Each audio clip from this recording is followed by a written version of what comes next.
Shalom, selamat pagi Bapak Ibu Saudara sekalian. Pagi hari ini kita merayakan Paskah, hari kebangkitan Tuhan Yesus. Dia telah bangkit dan dia telah hidup. Dia menang atas maut untuk saudara dan saya. Haleluya.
Sungguh karena pengorbanannya di atas kayu salib, saudara dan saya boleh memperoleh kemenangan. Karena salibnya, dan oleh karena salibnya, kita memperoleh kehidupan dan kemenangan. Haleluya. Yes, Jesus.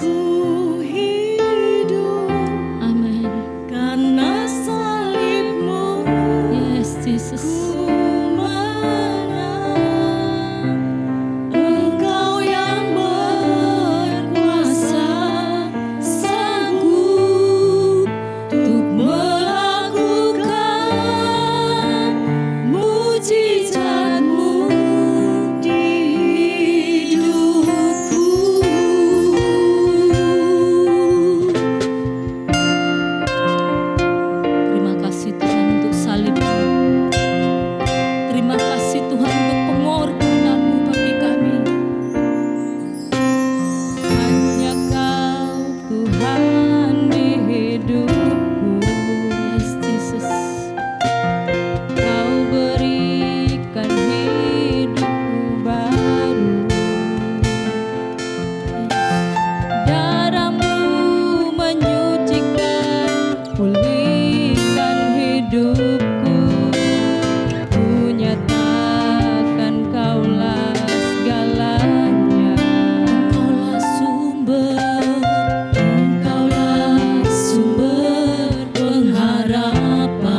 Kami persilahkan. Shalom, Jemaat GBS Yerusalem Baru. Saya ucapkan selamat Paskah. Haleluya. Tuhan kita telah bangkit. Tuhan kita hidup selamanya. Saudara, kalimat itu adalah ucapan-ucapan dari gereja mula-mula yang jemaatnya beribadah hari Minggu. Di hari pertama minggu itu, yaitu ketika memperingati Tuhan Yesus bangkit. Dan selamanya kita beribadah hari Minggu. Hari Minggu dalam bahasa Arabnya adalah Ahad. Karena Ahad itu angka 1 atau wahid. Dalam bahasa Ibraninya Echad, saudara. Mereka merubah ibadah di hari Sabat, tradisi Yahudi, kepada ibadah yang baru, hari Minggu, untuk memperingati Minggu Paskah, kebangkitan Tuhan Yesus. Saudara, tema Paskah pagi ini adalah Ia tidak ada di sini dan Ia telah bangkit. Dari Injil Lukas 24 ayat 6 bagian A. Ia tidak ada di sini, Ia telah bangkit. Oh haleluya, saudara. Itu perkataan malaikat. Ada 2 makhluk surgawi yang saat itu ada dalam kubur Yesus. Dan ketika para wanita yang mewakili murid-murid Yesus di hari pertama itu, hari yang biasa, mereka mau menyekar, yaitu merempah-rempahi. Tidak ada jenazah di situ. Yang ada 2 makhluk surgawi yang berkata, Ia tidak ada di sini, Ia telah bangkit. Saudara, saya tidak bisa mengekspresikan bagaimana sesungguhnya ekspresi wajah dari 2 makhluk surgawi itu. Yang pertama, keduanya bisa seperti hakim dengan suara yang dingin, berwibawa, ya, bahkan mungkin tanpa ekspresi, atau mereka bisa ekspresinya ketika mengatakan Ia telah bangkit tidak ada di sini, mungkin seperti Ronaldo yang baru mencetak gol, saudara, dengan sukacita, saudara, dengan selebrasi yang begitu heboh. Tapi bisa juga seperti cucu saya yang mendapat es krim. Apa yang dia rindukan, dia inginkan, saudara, dan dia bersorak, hore, begitu. Saya tidak tahu. Dan mungkin hari ini ekspresi saudara ketika merayakan Paskah di tengah virus corona. Paskah di tengah virus corona, saya tidak tahu ekspresi saudara ketika mengatakan Ia tidak ada di kuburan, Ia bangkit, saudara. Hari itu, tadi saya ulangi, perempuan yang mewakili murid-murid itu merempah-rempahi jenazah daripada Yesus. Dalam bahasa Jawanya mereka menengok kubur atau nyekar, saudara. Tapi siapa yang tahu? Hanya kita orang beriman. Bahwa hari yang biasa itu menjadi sebuah sejarah yang penting. Yang mengubah apa yang dicari manusia selama ini, yaitu hidup kekal di surga. Dirubah, mereka bisa selamat oleh karena kebangkitan Yesus. Mari kita lihat ayat-ayat selengkapnya dari Injil Lukas pasal yang ke-24 ini, saudara. Injil Lukas pasal 24 ayat 4 sampai 8. Sementara mereka berdiri termangu-mangu karena hal itu, tiba-tiba ada 2 orang berdiri dekat mereka memakai pakaian yang berkilau-kilauan. Ini yang saya sebut tadi, 2 makhluk surgawi. Mereka sangat ketakutan dan menundukkan kepala, tetapi kedua orang itu berkata pada mereka, "Mengapa kau mencari Dia yang hidup di antara orang mati?" Ayat yang ke-6, "Ia tidak ada di sini, Ia telah bangkit. Ingatlah apa yang dikatakannya kepada kamu ketika Ia masih di Galilea, yaitu bahwa anak manusia, yaitu Yesus, harus diserahkan ke tangan orang-orang berdosa dan disalibkan dan akan bangkit pada hari yang ketiga." maka teringatlah mereka akan perkataan Yesus itu. Saudara, kebangkitan Yesus adalah sebuah penggenapan yang penting yang tadi saya sebutkan. Itulah sejarah keselamatan manusia di minggu pagi itu, saudara. Bukan sekedar hari biasa, hari orang nyekar nengok kubur, melihat merempah-rempahi jenazah yang ada di situ. Tidak, saudara. Kenapa? Karena ini penggenapan dari Kejadian 3 ayat yang ke-15. Nubuat daripada Tuhan Allah sendiri. Kejadian 3 ayat 15. Aku akan mengadakan permusuhan antara engkau ular, antara engkau iblis, dan perempuan ini, antara keturunanmu dan keturunannya, yaitu Yesus. Keturunannya akan meremukkan kepalamu dan kau akan meremukkan tumitnya. Genesis 3 verse 15, versi The Message. I am declaring war between you and the woman, between your offspring and hers. He'll wound your head, you will wound his heel. Luar biasa, saudara. Tuhan berkata, aku mengumumkan perang antara engkau dan perempuan ini. I am declaring war. Keturunannya akan meremukkan kepalamu, akan membuat kepalamu itu terluka, habis dikalahkan, dan kamu akan melukai. You will wound his heel.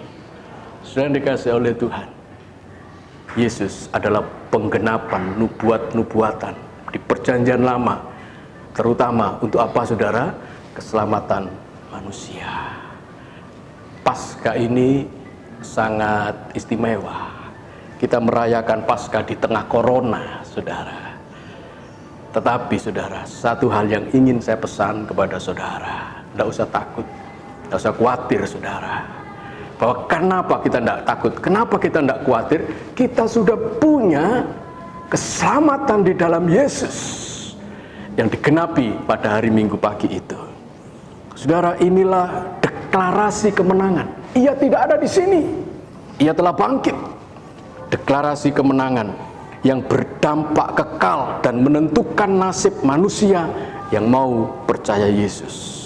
Yang kedua, kita belajar, ia tidak ada di sini, ia telah bangkit, adalah sebuah konfirmasi kemenangan. Saudara, di Injil Lukas 24 ayat 8, mereka baru teringat. Para murid itu, khususnya perempuan-perempuan yang ada di kubur itu, baru teringat bahwa mereka pernah mendengar perkataan Yesus. Jadi para murid itu, termasuk yang diwakili perempuan-perempuan ini, memang sempat lupa atau abai terhadap perkataan Yesus dan dikonfirmasi kembali tentang kemenangan kebangkitannya. Saudara, manusianya lupa, tapi makhluk surgawinya mengingatkan, mengkonfirmasi kemenangan itu. Luar biasa, saudara. Artinya ketika Yesus berfirman, mengatakan di ayat yang ke-6 dan ayat yang ke-7 itu, bahwa anak manusia harus diserahkan ke tangan orang berdosa dan disalibkan dan akan bangkit pada hari yang ketiga, itu didengar oleh penghuni surga. Sementara kalimat itu didengar oleh para murid dan para muridnya itu abai atau lupa, tapi penghuni surga yang bisa mengkonfirmasikan itu, artinya mereka juga mendengar perkataan itu, saudara. Jadi saya sebut ini adalah konfirmasi kemenangan. Luar biasa, saudara. Saudara tidak perlu meragukan kemenanganmu. Engkau juga akan bangkit bersama Yesus, karena penghuni surga mendengar hal itu, saudara. Saudara, yang ketiga, reaksi kemenangan. Kalau yang pertama tadi deklarasi kemenangan, konfirmasi kemenangan. Yang ketiga, ia telah bangkit dan ia tidak ada di sini, harus membutuhkan reaksi dari kita, saudara. Lukas menulis cuplikan penampakan kebangkitan Yesus hanya ringkas. Cuma satu pasal, di pasal 24. Berbeda dengan penulis-penulis Injil yang lain, yang sampai ada beberapa pasal menulis laporan tentang penampakan diri Tuhan Yesus setelah bangkit. Ada 3 peristiwa yang hanya Lukas tulis tentang penampakan Yesus yang bangkit. Yang pertama kepada 2 orang murid yang berjalan di kampung Emmaus, Lukas 24 ayat 13 sampai 35, lalu kepada Simon Petrus ayat 34, dan lalu kepada semua murid yang sedang berkumpul ayat 36 sampai 46. Lalu sorotan Lukas langsung kepada kenaikan Yesus ke surga. Dalam satu pasal Lukas menyebut kebangkitan Yesus, Lukas menyebut penampakan diri Yesus setelah bangkit. Lalu di akhir pasal 24 itu Lukas mengajak kita melihat selanjutnya apa setelah Yesus bangkit dan menampakkan diri. Yesus naik ke surga, ayat 50 sampai 53. Saudara, saya akan bacakan Injil Lukas pasal 24 ayat 50 sampai 53. Injil Lukas pasal 24 ayat 50 sampai 53. Dikatakan begini, saudara. Lalu Yesus membawa mereka keluar kota sampai dekat Betania. Di situ ia mengangkat tangannya dan memberkati mereka. Dan ketika ia sedang memberkati mereka, ia berpisah dari mereka dan terangkat ke surga. Mereka sujud menyembah kepadanya. Lalu mereka pulang ke Yerusalem dengan sangat bersukacita. Mereka senantiasa berada dalam bait Allah dan memuliakan Allah. Luar biasa, saudara. Kenaikan Tuhan Yesus adalah sebuah momentum setelah kebangkitannya, membutuhkan reaksi daripada manusia. Untuk apa? Untuk menerima Yesus sebagai jalan keselamatan. Dan kemenangan ini harus direaksi positif oleh manusia untuk menerima kemenangan Yesus atas maut bagi keselamatan manusia itu sendiri. Itu juga ditulis oleh Lukas di ayat 47 sampai 49. Dan lagi, dalam namanya berita tentang pertobatan dan pengampunan dosa harus disampaikan kepada segala bangsa mulai dari Yerusalem. Kamu adalah saksi dari semuanya ini, dan aku akan mengirim kepadamu apa yang dijanjikan Bapakku. Tetapi kamu harus tinggal dalam kota ini sampai kamu diperlengkapi dengan kekuasaan dari tempat tinggi. Saudara, ini reaksi yang benar. Setelah kita menerima keselamatan, percaya Yesus itu tidak ada lagi dikubur karena dia telah bangkit, maka kita harus menerima pertobatan, pengampunan dosa, hidup dalam kekudusan, hidup dalam kebenaran. Karena apa? Keselamatan itu anugerah dan kasih karunia, saudara. Ada seorang kakek tua yang sakit dan harus masuk diisolasi, saudara. Sudah dikasih oleh Tuhan. Di ruang isolasi itu dia tidak bisa apa-apa, bahkan dia harus dilengkapi dengan ventilator, alat bantu pernafasan, supaya dia tidak sesak napas, saudara.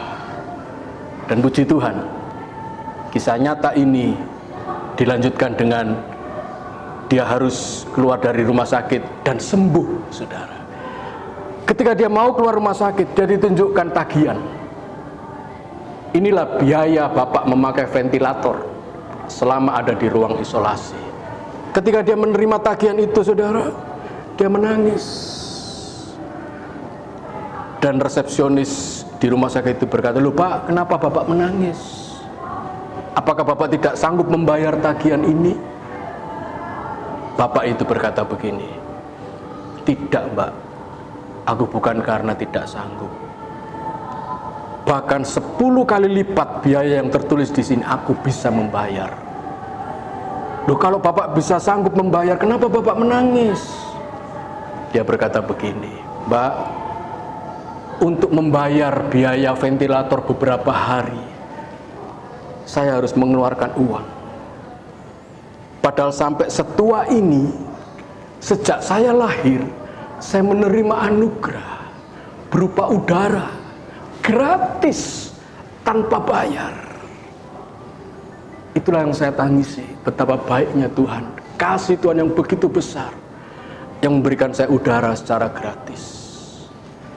Saudara, keselamatanmu, keselamatanku ditentukan oleh kemenangan Yesus atas dosa dan atas kematian, yaitu kebangkitannya. Karena itu deklarasi daripada dua makhluk surgawi berkata kepada perempuan, ia tidak ada di sini, ia telah bangkit. Itu merupakan kasih karunia untukmu, untukku. Kalau kita harus membayar keselamatan, tidak ada manusia yang bisa sanggup bayar, saudara. Karena kita tidak sanggup bayar, maka diberikan cuma-cuma. Hanya oleh iman, percaya kita kepada Yesus, maka keselamatan itu diberi gratis. Dan itu yang kita patut syukuri di tengah-tengah merayakan Paskah, di tengah situasi corona. Mari kita berdoa. Tuhan, terima kasih. Hari ini kami seperti dibawa di dalam suasana yang dialami oleh perempuan itu. Hari ini kami dibawa ketika memperingati Paskah di tengah corona ini, di dekat kubur Yesus yang sudah kosong.